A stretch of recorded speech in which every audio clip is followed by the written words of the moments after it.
Laajakaistaliittymän toimintaa voidaan kansantajuisesti kuvitella asunnoksi, jonne tulee vesijohto vesilaitokselta.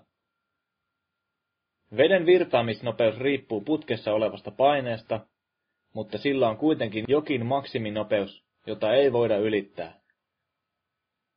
Tämä tarkoittaa sitä, että sangon täyttäminen vie jonkun aikaa, vaikka hana olisi täysin auki.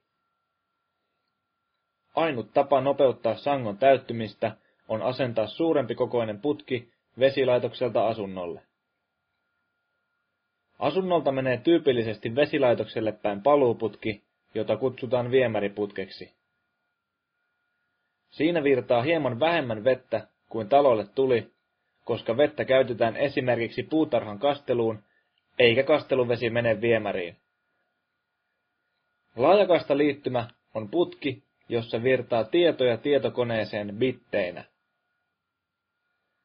Bittejä virtaa jollakin nopeudella, jota kuvataan megabittiä sekunnissa, eli miten monta miljoonaa bittiä liikkuu sekunnissa. Mitä nopeammin halutaan kuvaruudun täyttyvän, sitä suuremman bittivirran tarvitsemme. Esimerkiksi videokuva tarvitsee huomattavasti suuremman bittivirran kuin muuttumattoman tekstisivun katsominen. Vesilaitos pumppaa vettä, kun taas bittivirran pumppaajina toimivat operaattorit, kuten Elisa, Sonera tai Velho.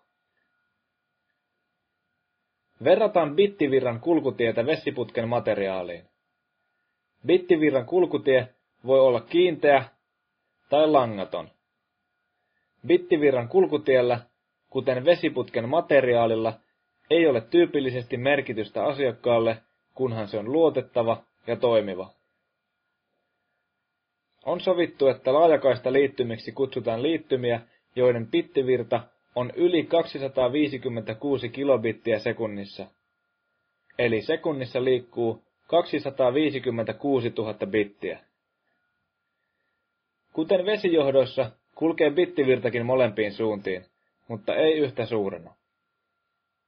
Tyypillisesti operaattorit tarjoavat kotiinpäin esimerkiksi 1 tai 2 megabittiä sekunnissa ja kotoa heille päin 256 tai 512 kilobittiä sekunnissa.